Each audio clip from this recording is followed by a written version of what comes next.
O mga kapamilya, it's time. Eto, nakapagbunutan na ba kayo para sa inyong Kris Kringle? Mga ano. Nakasama si Miss Kringle.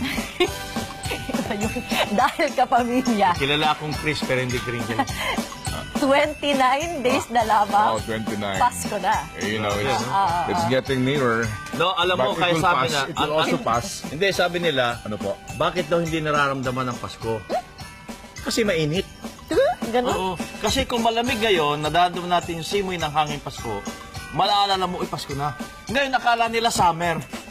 Oh, kasi El Nino eh. Ay, ganun. Totoo yun. Oh. At yung mga daw, balitang Pasko. nakalap sa may mas malawak na pagpapatrol. Kaya matatapos ang Pasko, hindi nyo naramdaman. Regalo na lang, pwede na rin. Hintayin na lang nyo yung Pasko ng pagkabuhay. Mas mararamdaman Ay, natin. Easter, tama. Sa atin pong malasakit sa isa't isa, maihahatid natin ang pag-asa. Ayan na lang, sayaw mo na lang Okay yung taga na yan. Maraming salamat at magandang gabi. Bayan, ano yan?